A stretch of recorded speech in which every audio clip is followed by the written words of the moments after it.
which kind of made it hard for putting some of this together because you're bringing up a subject, but in 2 or 3 chapters you really dig into it. So to go over it, you got to get 2 or 3 chapters ahead. But chapter 14 concludes the material found in chapter 12 and 13. And remember, this did not originally have chapter divisions. They were added about 500-600 years ago. But chapter 12 dealt with the important characters of this time period. 13 dealt with the evil rulers of this period. And now chapter 14 looks forward and gives us a glimpse of the ultimate triumph of the Lamb and the judgments to come. Much of this chapter is not in the chronological order. It's kind of looking ahead.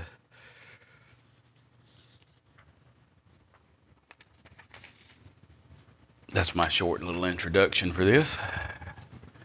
Now,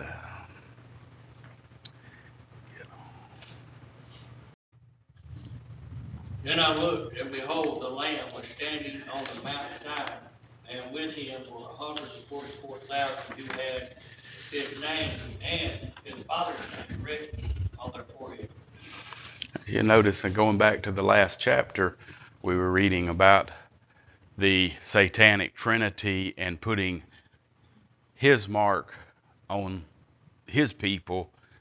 He's copying God, God is putting his mark on the 144,000.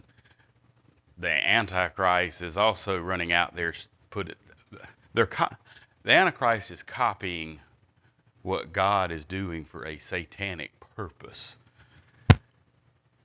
It's almost like he doesn't have a per se original thought. You know what I'm trying to say? I kind of look at that as these people had God in their head and always think about God. And to me, that's kind of the way I took it when I was reading it, is that these people were always thinking about God. Yeah, I can get that out of chapter 5 or verse 5. Um, in chapter 7, it kind of says that God seals them on their forehead. This is also the 144,000 that we seen in chapter 7, which is 12,000 from each tribe except Dan. And like I said then, nobody knows why Dan is not listed in the 12 tribes. There's been more trees killed writing opinions on that than, but I think it's some kind of, I don't know if it's a seal like we can see, but God is saying these first fruits are his. Like the remnant. But the other discussion in this is taking place on Mount Zion, and is this in heaven? Is this on the earth? Biblically, every time it mentions Mount Zion, that's sitting in Jerusalem. But I could find good commentators that argued both points. Sometimes it's just, I read that one. I heard a voice from heaven like a roar of a rushing waters, and the booming of loud thunder.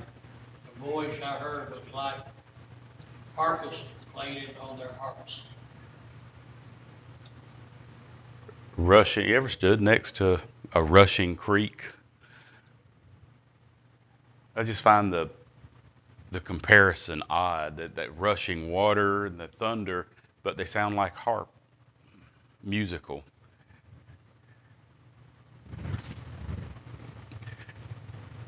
And there is a place in the New Testament where it kind of points to harps. And they are singing a new song before the throne and before the 4 living creatures and the elders, and no one is able to learn the song except the 144,000 who had been redeemed from the earth.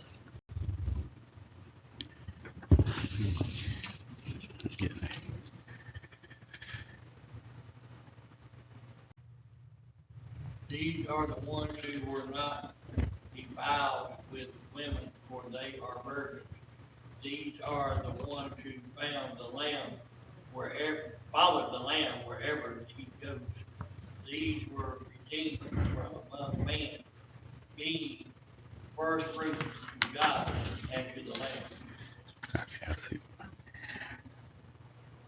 The Well, I'll get to that slide. Let me move through these. And in their mouth was found no deceit, for they are without fault before the throne of God. And in other translations, you will see no lie was found in their mouth, no deceit. The falsehood of the age was not found among them. And what I find interesting as I look at that, I'm going back to Paul's writing when he's talking about this age. And for this reason, God will send strong delusion that they should believe the lie, those who won't accept the truth, or what is, you read on, the lie is the false Christ. They're so ate up in their worldliness. These people don't buy into the lie. They don't, they're sealed by God. They are not following what's on the word, because we're coming into a time in this where you can't sit on the fence. You're going to follow God, you're going to take his mark, so to speak, or you're going to follow the Antichrist and you're going to take his mark. You're not going to sit there and go, well, I'll let them figure it out. No mark is death. I like dodgeball. We're in grade school. You're mine, you're not, you're mine, you're not. Yeah. Our world is full of deceit, people deceiving you. Oh, yeah. You watch TV continually, seeing things like, like an insurance commercial. They use fear to make you. Insurance. I got to convince you of a problem, then sell you the solution. Basic sales. And yes, the deceit is all over the place, but it's building up to an ultimate deception that's going to come on the whole world. God talks about all through the Bible that, Jesus, he said, I came in my Father's name, you receive me not. When another comes in his own name, him you will receive. But going back over, these 144 were on Mount Zion with the Lamb. It's an Old Testament reference to Christ.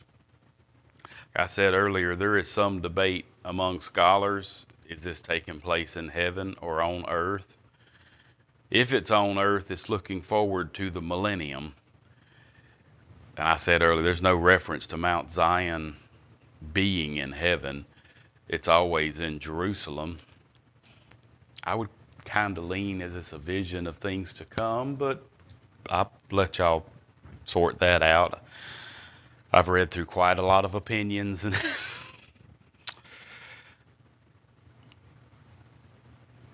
perhaps placing it here in the text after what chapter 13 was talking about, the false prophet, the Antichrist, the dragon, it's kind of a reminder of what's coming. The promises, a glimpse of the promises coming after such a, I don't say depressing or bad news chapter. It's also a reminder that signing on to the satanic trinity, those gains are temporary. You're going to deal with God's judgment that's coming in another chapter or two, the bowls on this earth, and when you leave this earth, you're in eternal judgment.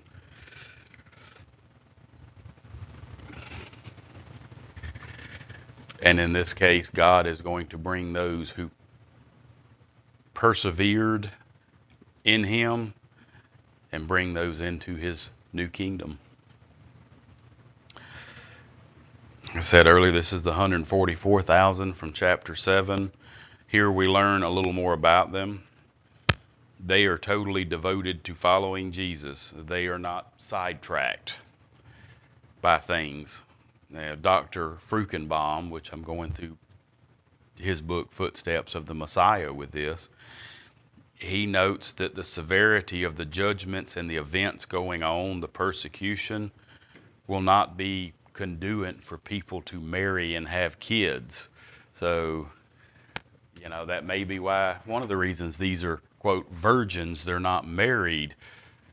Would you want to raise a family in the middle of this much chaos? I mean, I'm not sure I want to have kids and stuff I see going on right now with this alphabet soup stuff that they're pushing on everybody. And this would be doubly true if you were Jewish, because the Antichrist is going after the Jews. The Jews, I've said before, they have to realize that their Messiah came, recognize him, and repent and call for him to come back before he will come back to earth. This group, and this is testament to us, they follow the Messiah wherever he leads and go only where he leads. If God says move, they move. If God says stop, they stop. I mean, they are totally devoted. And they are the first fruits, which is an indication that there are many more to come.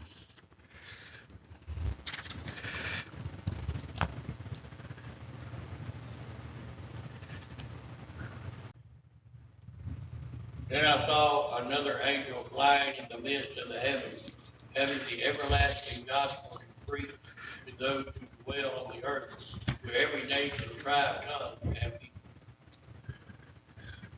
There are 7 angels, I believe, in this chapter, but there are 3 that we're fixing to see that are sent out to spread a message. This angel is sent out to spread the gospel. This is that last attempt. Those people who have not yet took the mark. This is last call. It's now or never. There's, like I said earlier, there's no sitting on the sidelines at this point. You have to choose one or the other. But, I want to throw this in here. In today's world, I'll read that scripture and I'll go. I declare to you the gospel which I preached to you, which also you received, and in which you stand, by which also you are saved, if you hold fast that word which I preached to you, unless you believe in vain. The Christ died for our sins according to the scripture, and that he was buried, and that he rose again on the third day according to scripture. Bad color choice. In today's world, sometimes and the dots means that I left a section out to get it all on the slide. It means there's a couple extra words there, just so we're clear. There is a lot of confusion in today's world. What is the gospel? The gospel becomes all kind of things, whether you get into Mormonism. We were all spirit kids on Kolob, blah blah blah. Your popular message today, Jesus came so we could have everything we want. God is the big sky daddy that just grants our pleasures. So I threw this in here just as kind of like a reminder, as a focus.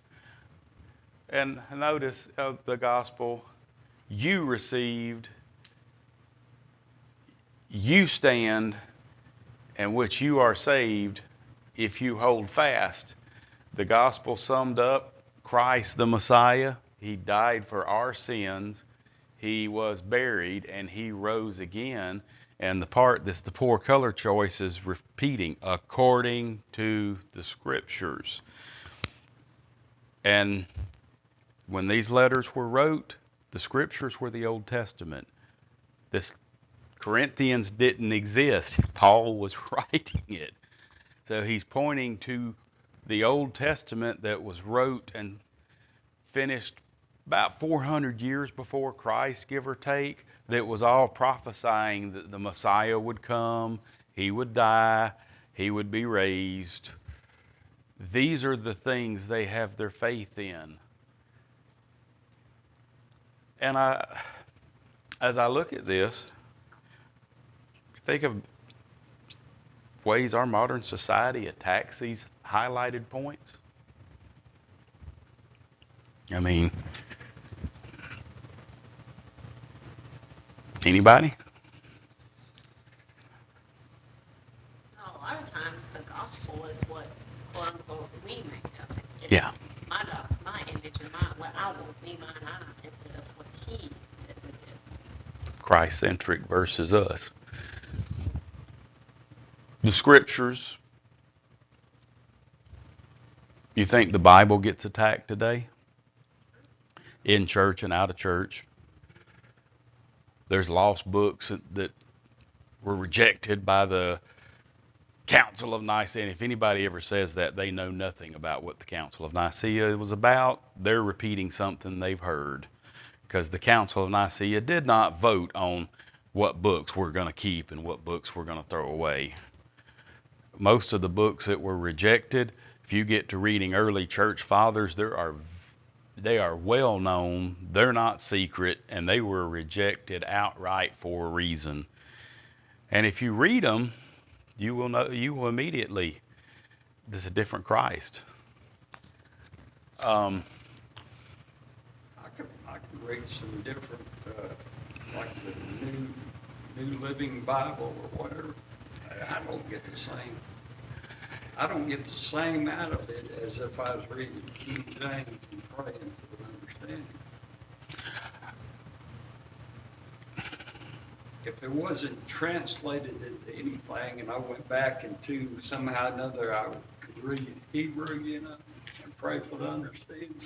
Because God's the one that gives you the understanding. It ain't a translation that gives it to you. Yeah. Well, translating also gets into a rabbit hole. They make it so you can really understand it according to man. The Living Bible, is that what you said?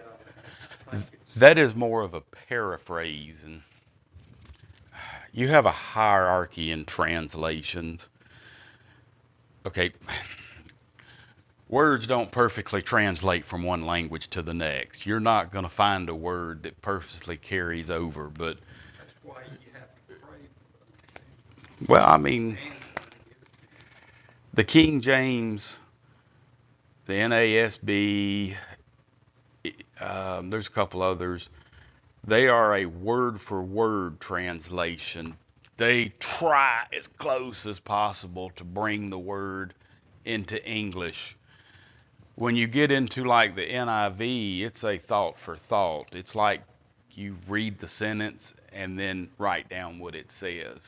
In a paraphrase, that's that third level. It's some author's interpretation of what the passage is saying, and he can expand on it. The Good News Bible is one of them. When he expands on it, that's kind of like adding to it. Well, he is giving his interpretation of it. If you understand it the way he understands it. And the Bible's The further one person. I don't have a problem with a paraphrase as long as you understand the levels. I would not lean on a paraphrase as my main Bible. Now, the fourth one is one where they've clearly altered the text, and that is the Jehovah's Witness New World Translation. But like I said, this is a big rabbit hole because the next direction is Okay, the King James comes off of Aramaeus's work, which is based on about 7 to 10 Greek texts, and some of these modern translations are based on all 5,000 Greek texts that they know today and comparing the differences. And no, but he didn't write that Bible either. He just said he just authorized it. But yeah, uh, the translating team that translated did the best job they could with what they had. And if you get an original, you read a bunch of notes in the front of it talking about, what all they did, the decisions they had to make, and they expect that some of these words, because there's like 50 or 60 words that they weren't real clear on, that they expect that we would get better understanding over time. And Yeah, it's just like Egypt. Egypt wasn't a good country, it wasn't a God-fearing country. mm-mm. But God created Egypt for a purpose, created Pharaoh Yeah, for a purpose.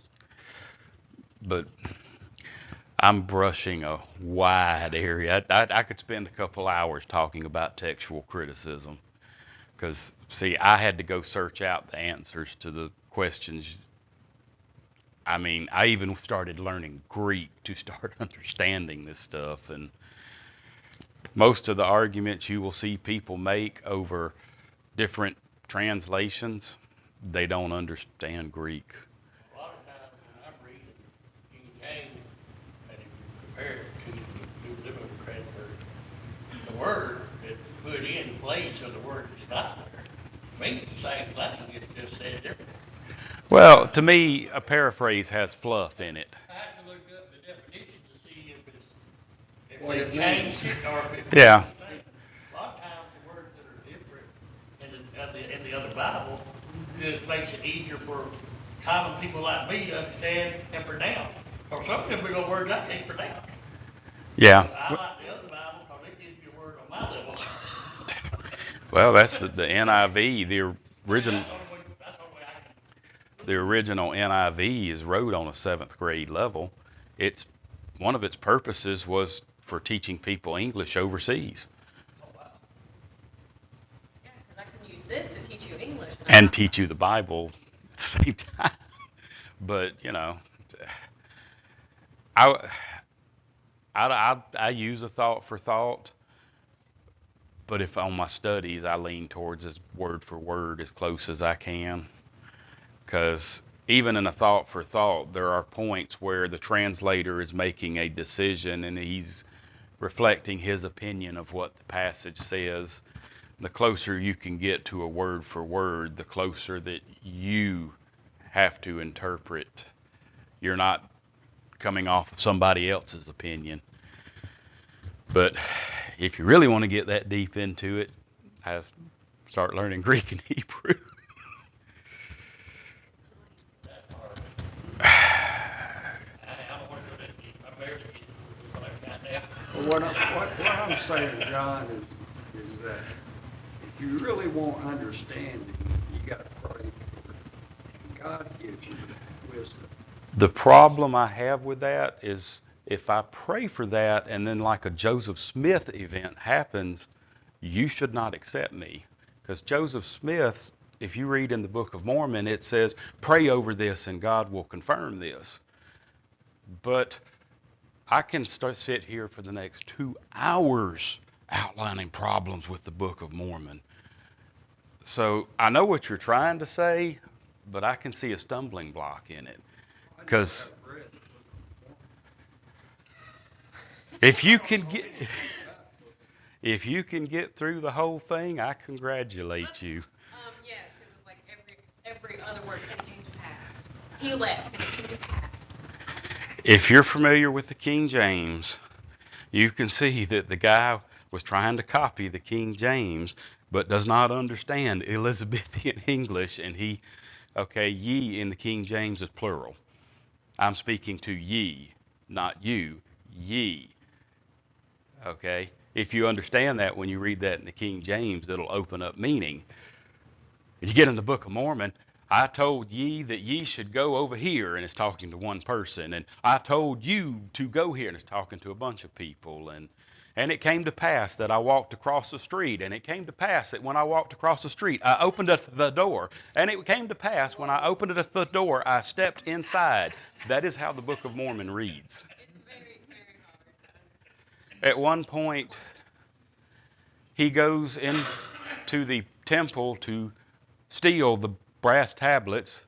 The Jews never wrote on brass tablets. And he steals everything through the book of Jeremiah, but these events happened before the temple fell. The book of Jeremiah was wrote while the temple fell and while they were being took off into Babylon. So he stole a book 15 or 20 years before it was wrote. It makes references to horses being all over in the new land. Horses were brought here by the Spaniards. At one point it says this land was desolate, and then about 2 verses later we found all kind of gold and silver and diamonds, and it. But yeah, if a Mormon comes and talks to you, they're going to hand you that book, tell you to read it and pray over it so God will show you that it is true. And if that's how a lot of people convert to Mormonism. I just got an invitation for a 3-day conference, Friday, Saturday, and Sunday. And if I read and pray, I'll know the truth before I leave. Yeah. Because I read it to John, my invitation I got. I do think we should pray that we get interpretation, but not necessarily our understanding, God's interpretation. Yeah. And the Holy Spirit will guide. Well, I know. I think that's what you're saying. I see that, but I also see how people in these cults have. If anybody's familiar with the King James Bible, I don't see how they would ever fall for Mormonism. I mean, it's a hard read. I made it about halfway through the book, and I couldn't go any further. And if I bring mine's highlighted and got notes in it, and it's just, it's. Somebody did give me a Mormon book, and I think I got it at home, and I was going to read it just to see what it said, But why mess myself up? I mean, yeah. Because If I don't believe it's the real Bible, I'm just reading. Because if the person shows up, I can give answers or raise questions that they can answer. I mean, I've read the. I've had them come and talk to me, and we talked and talked and talked. Finally, they just gave up on me. Well, it's like the Quran. I've read the Quran. Oh yeah. Well, the problem with Mormonism is you operate with the same vocabulary, but you're using 2 different dictionaries. And until you realize that what he means by this is not what the Bible means, you'll think you're in agreement. But till you pull out his dictionary and pull out yours, you'll find you're at that point you're not in agreement. But these 3 parts on the bottom. Islam agrees with everything about the Messiah except that he died, he was buried, and he rose again on the 3rd day. That's in Surah chapter 5. Now, a Muslim will come up to you and say, we worship the same, and you will see this in this ecumenical movement. We worship the same Jesus. We agree upon everything with Jesus, except the 3 core points that Paul points out as part of the gospel. Jesus did not die.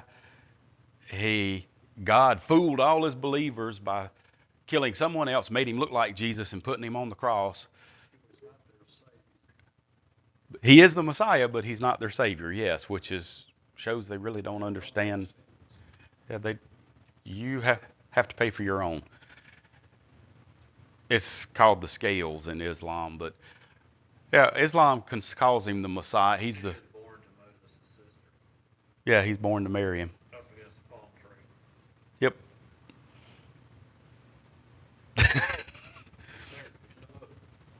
Islam's even harder to read than the Book of Mormon, I will say that, because the book's not in order. The Quran.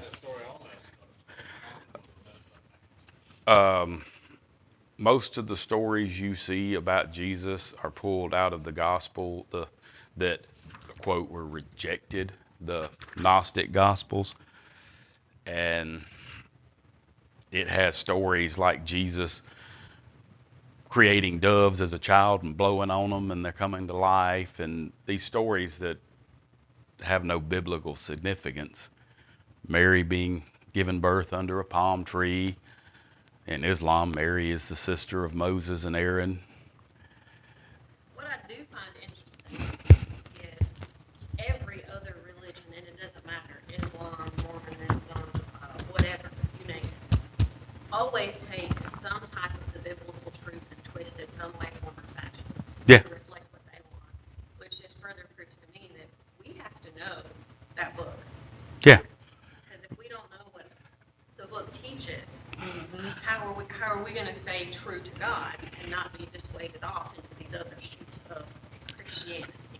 I'll use Mormonism as an example, but I am dumbfounded that people fell for that. You think 100 years ago, 150, people were very familiar with the King James? There's no way somebody who's familiar with that Bible could fall for Mormonism. It stinks that bad. Extraterrestrial beings do. Well, one of the other ironies is the story of Moroni coming to Joseph is very similar to the angel Gabriel coming to Muhammad. I tried to, this person was a Catholic, and I tried to talk to him about the Bible, and I was using the Bible to kind of explain it to him. Of course, yeah, I know Christians, they say they're Christians also. Or Catholics say they're Christians. They are, supposedly Christians. They believe in Christ. But that's, it was this part that they believe they can still go out and do whatever they want to do and get forgiveness and not really live a Christian life. When I started using the Bible, they said, well, the Catholics got more than one Bible. This is one of about 5. I said, well, I don't know what those other Bibles are saying. Mm-hmm. How could I explain to this person? The Catholic uses the same Bible as in the stuff that comes out of the Hebrew and the Greek. They have the Apocrypha, which is about 7 or 8 books which the original King James had the Apocrypha. But the Catholics didn't have the Apocrypha before about 1500, so the Apocrypha are legend books, they're historical books, but the Jews never considered them inspired by God. I think it's Tobit, they use it as a reference for purgatory, but I would say the most of the problems I have with Catholicism is they read, but they don't read that book. They're dependent on tradition and the person in the pulpit to tell them what that says. Her parents and all, that whole church, she said the people didn't read their Bible. No, The father didn't want them to read the Bible because they were incapable of understanding it. Well, in the Middle Ages, it was illegal to translate the Bible into the common language. So they just had to go by what he said. They didn't really want them.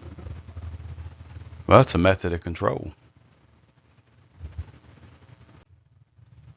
I mean, if you have no way to check what I'm telling you, which, I tell you, by all means, check. But if you have no way to check, then how do you prove I'm wrong?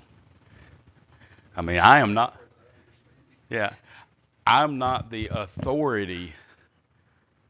The book is the authority. That is the standard. But we need to move on. Say with a loud voice, fear God and give glory to him, for the hour of his judgment has come, and worship him who made heaven and earth, the sea and springs of water. We just make one comment here. Give glory to him who made the heaven, earth, sea, and water? You ever think that our modern society, is God jealous about his creation? He created this. Our modern society, this is evolution. It evolved. God didn't do any of this. God didn't create you. This angel saying, give him glory for what he's done. That's when I read that. That's what stood out to me. Yeah. So yeah. He don't want you to be worshiping other gods. No. Well, you get into Romans 1, it says that when they reject the Creator, they start worshiping the creation. I see that all around us today.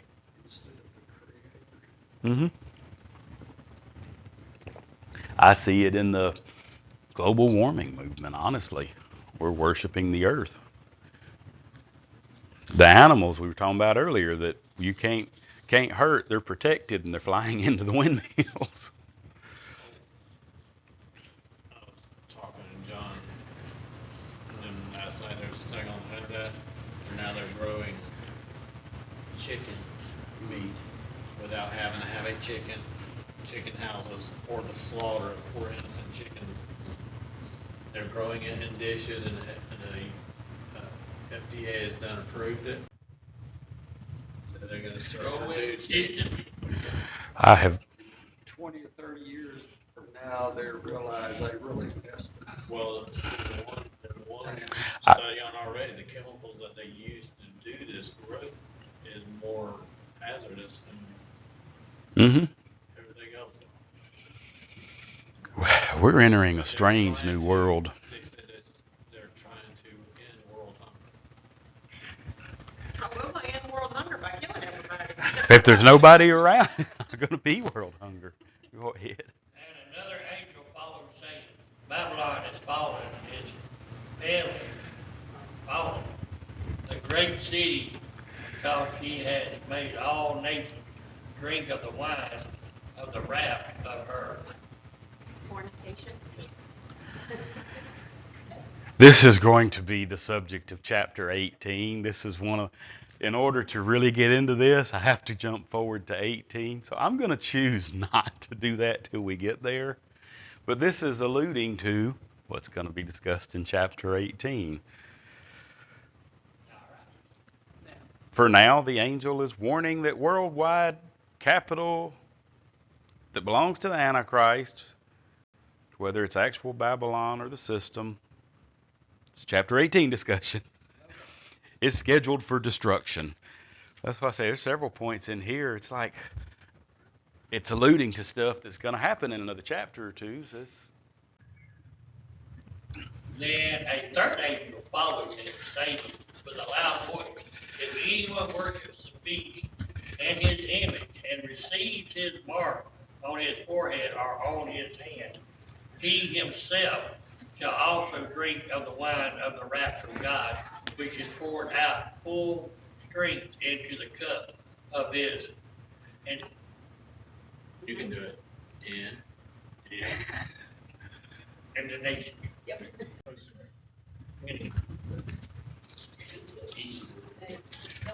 just squished in. He said to tormented, he shall be tormented with fire and brimstone in the presence of the holy angel and in the presence of the Lamb.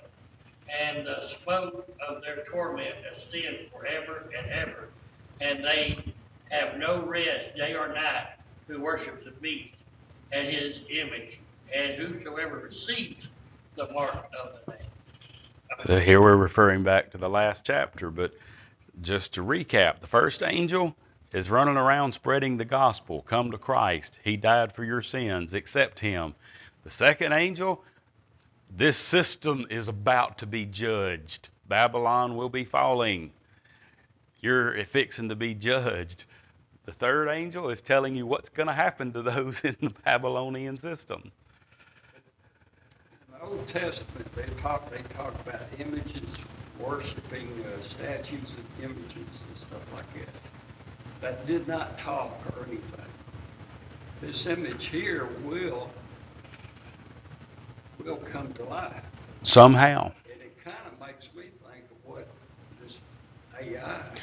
There are a lot of people that are discussing that right Could now. this be the image that? They're having church services in Germany right now with the AI, and it puts they use three different people. One was a black man, but he wasn't a real black man. He looked like a black man. He was up there preaching the word and everything, but it was all done with artificial intelligence. Well, did I send? Who was it I sent? The AI Jesus, where they programmed an AI to look and be Jesus, and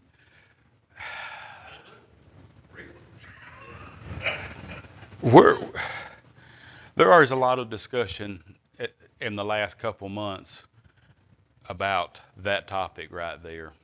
It definitely is technology that can be used for that purpose, no doubt. It's just like that drone that turned on his own person and killed him. It said there would be a time where the person would just die. And we got technology now that can do that. Keep you alive, keep, in a sense, keep you alive. Well, in some way, in our technology, we're chasing immortality, but circumventing God at the same time. We're wanting immortality. It goes all the way back to the lie in the garden. Surely you won't die. The world is trying to gain that immortality without having to be responsible to the Creator. I don't know if John's listening or not, but they have came up where they can transplant a person's brain to another body. They're trying to do that now. And, so you can live, and they're gonna make clones with your brain in, so you can live forever and ever and ever.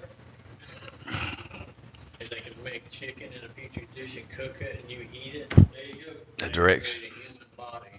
Because it's the same. direction this world's going, I don't know if I want to see it. No, I don't see it happen, but it says it's coming. Most people don't realize how advanced this technology is. We're all just going to work every day, It's coming home. not only is it This Keep stuff's us going busy. right. Just keeping So us we very don't busy. think about it. not only is it advanced, it's getting to that point. It's doubling so fast you can't keep up with it. Our knowledge is it's I noticed when I was out at the plant, we went from an analog system to digital system, and these digital systems would be upgraded so they could troubleshoot their own self. mm-hmm. And I think to myself, man, I can't keep up with all this stuff. Well, There's no way. Well, I'm going back to work, and as of the end of this year, Chrysler's stopping all gasoline-powered cars. They're doing away with the 300, and the only it's going to be electric. They're bringing in all the electric cars and everything, Mhm. and it's because Stellantis that owns Chrysler, Dodge, and all that. They may find themselves out of business. They may Well, move to 2026, it's passed in Congress. Your car is required to check, make sure you're not drunk. Any car built in 26 or later, it's got to verify that you're not under the influence of alcohol before it'll start. It's got to monitor you. Drive yourself. You won't have to worry about it. Exactly. Gotta blow into it where it Reads off I your mean, hands. Oh, really? why do they need to test you if they can do everything automatically anyway?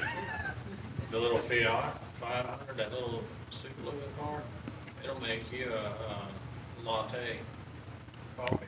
Well, one of the discussions, this thing also has a camera.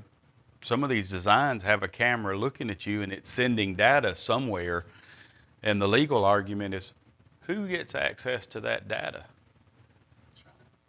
Well, I mean, if your insurance company sees it and if the car flags you as being drunk, you've never been charged and accused. If the software messes up and it flags you as drunk, is your insurance going to raise your rates because your car is telling on it? Our white car out there, it's tracked by Hyundai, and it tells us when the oil change is doing it. Welcome to they call this the Internet of Things. It is one step from driving itself. I can push a button and turn loose the steering wheel and eat my hamburger. And now it'll warn me to put your hand back on the wheel. Well, see, it's already detecting if your hands are on the wheel or not. Well, they got this, you can get a deduction on the insurance if you let them monitor your driving, Yeah, see if you're Progressive safe started driving. that, and they had a plug-in thing that plugged in on the dash, and they checked your speed. What are how they many times doing you with hit the the data brakes. that they're getting? Right, I mean, all that's collected, Yeah. and last weekend we talked about them cloning our voices. Yeah, you see that? The news anchor person took, and the phone recorded the voice and then put together a message that sounded just like they never said. But Honestly. I'll say it. but as a notice here, this going back to this, these people, they're taking this mark. They believe this is the Messiah and God. They're rejecting God. It's not really going to save them. We get another chapter, we're going to start seeing the bowl judgments dumped out. So they're going to suffer here, and then they will suffer with their God in eternity in the lake of fire. We go through these scriptures like this, and then just us sitting in here looking at stuff we talked about this morning, our mind being opened up, and we're seeing this stuff that's coming to our attention, how fast this stuff's moving. And this, It's I believe the Lord's coming back very soon. it's moving at a rate I never thought I would see, honestly. And sometimes it's hard for me to put it all in words. So we always say, kind of agreeing that the image may already be here, that they're talking about. These events, I believe we're going to be raptured out before this stuff. But the fact that we can see the technology that could be used, the fact that these scriptures make sense to us in a way that they didn't 20, 30 years ago, Be warning people because we are able to see is a sign that we're getting close. this is part of our ministry. We're supposed to be able to interpret this and see it coming Mm-hmm. before warning people. But A lot of us, we miss the boat sometimes. We don't open our mouths because we don't want to get involved in a touchy conversation. yeah, Because everybody thinks AI is the greatest thing. Oh, yeah. Come around. but I put a note here from Dr. Frukenbaum. No one will take this mark in ignorance. You know, you see people, I accidentally took the mark. I said last week the Social Security card, the barcode, the tattoo, whatever. The 144,000 have been witnessing, and you had your two witnesses in Jerusalem, and now you have an angel going around telling people, get right with God, and another one telling them what's coming if they don't. So God is letting these people know the best way he can before judgment, the final judgment comes. Matthew 24, the Olivet Discourse. You want- But he that shall endure unto the end, the same shall be saved. And the gospel of the kingdom shall be preached in all the world for a witness unto all nations, and then shall the end come. I kind of think this, my opinion, I think this event that we're seeing is what Jesus was referring to here. You know, the gospel is going to go all around. Everybody's going to know. You choose, everybody that's alive at that time, you choose one or the other. I would dare say there's very few spots in the world right now that hasn't heard something about the gospel. I would think there's very few, especially with our technology. I mean, you going back to that AI chat GPT, they kind of got shocked. That thing's going and learning languages that they hadn't even taught it. It starts reading Bangladesh, and the next morning it talk in Bangladesh and understands it, and it educated itself. While I was reading the Bible, I used my cell phone to read the Bible. Because when you read the Bible, all you got to do, if you don't understand the meaning of a word, just put your finger on it, look up meaning of the word. In All right. fact, they did it so many times that when I'm reading the Bible, I want to put my fingers. We use the Blue Letter Bible, and Yeah. yeah, it can. Well, also all the information is monitoring what you're looking up, so Yeah. they know that you're a Christian or that you're very interested in this stuff because you're looking up this stuff. Yeah, I thought. It maybe uses evidence against you in the future. Well, I'm sure they would. You know, I don't care. Here is the patience of the saints. Here are those who keep the commandments of God, the true faith of people. Then I heard a voice from heaven saying to me, Right, blessed are the dead who died in the Lord from now on. Yes, said the Spirit, that they may rest from their labors and their works follow them. You realize that the Bible here has a blessing for those who die. It's saying you are blessed if you die. I guess it's in comparison to taking the mark. But your works, your labors, it will not be in vain. It will follow you into your resurrection. Then I looked, and behold, a white cloud, and on the cloud sat one like the sun, a man having on his head a golden crown, and in his hand a sharp sickle. One like the Son of Man. Here's another reference back to Daniel chapter 7. And in Daniel chapter 7, he's going to be given a kingdom over all people, and his kingdom will never end. Mark 14:62, Jesus quoted this passage, and it's when the chief of the Pharisees said, "Tell us now, are you him?" And he said, "Yes." And then he quoted that passage, and you will see the Son of Man coming in the clouds, referring to he is the one that Daniel seen. Reason I say that is that's a lot of like Islam will say, "Show me where Jesus said, 'I am the God,'" in those words. And in Nabil Qureshi's testimony, it's that statement in Mark that and having read it in Daniel and saw it, it's then that he realized that Jesus actually did say he was. No, you can show where he said he's the Son of God. I know that's all in the Bible. He's the Son of God. In the beginning was the Word was with God, and the Word is God. And the Word took on flesh and dwelt with us. The Word is Jesus. I mean, John starts out verse 1, chapter 1, declaring Jesus is God. Several times in the Bible, they start worshiping Jesus. Jesus never stops them. Jewish society, you didn't worship anybody but God. If he is not, oneness get that in Jesus' name only.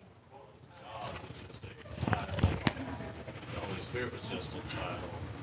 And I've actually heard them preach that. We were visiting a church, and I heard them preach that. well, when Thomas in the end of chapter John, I won't believe unless I see him, and Jesus appears and he's like, my Lord and my God. That is a blasphemous statement if Jesus is not God. And Jesus looks at him and says, you just now realize, blessed are those who will not see me and realize what you just said. It said Jesus is God. He is also the Son of God. That gets into the Trinity. Then another angel came out of the temple crying with a loud voice to him who sat on the clouds. Thrust in your sickle and reap, for the time has come for you to reap the harvest of the earth is right. But he who sits on the clouds thrusts his sickle on the earth, and the earth will reap. So we see ancient of the Son of Man sitting on the clouds holding a device to harvest. The word here for ripe in Greek, it actually means it's overripe. It's starting to wither. It's past time. If you want it, you better get it now. Yeah. It also notices something that scholars have looked at, discussed. This angel comes out of the temple and he's saying, "Get them now." My words, the time is now. Reap, get. And I see this particular point. Well, let's go on to the next one. I need to finish this up. One angel came out of the temple which is in heaven, he also having a sharpshooter. Another angel came out from the altar who had power over fire, and he cried with a loud cry to him who had the sharp sickle, saying, "Thrust in your sharp sickle and gather the crust of the vine of Clusters. cluster of the vine of the earth, for her grapes are fully ripe." Okay, notice in the previous two verses, it's Jesus, the Son of Man, who is reaping. He's separating the wheats from the tares. This is an angel. He's in great, you gather them up and throw them into the wine press. This is two different. Jesus is starting to separate out and pull out his own, not a reference to the rapture, but those who are dying in him, and the others are being put into it's a different word here for fully ripe in Greek. It means they are at their prime. It's time again, but you can't let this go on any longer. For the angel thrusted the sickle into the earth and gathered the vine of the earth and crushed fruit into the great winepress of the wrath of God. And the winepress was trampled outside the city, and blood came out of the winepress up to the porches of bread, Right. for 1,600. The great winepress of the wrath of God points to the second coming of the Messiah. Here we go again. It's alluding to chapter 19. This is also the subject of Isaiah 63 and several other Old Testament passages. This harvest is different. The first one, like I said, is more like a wheat harvest. This is a grape harvest where they're all being thrown into a wine press and crushed outside the city, which other verses point to the valley of Jehoshaphat. And like I said, this is really chapter 19.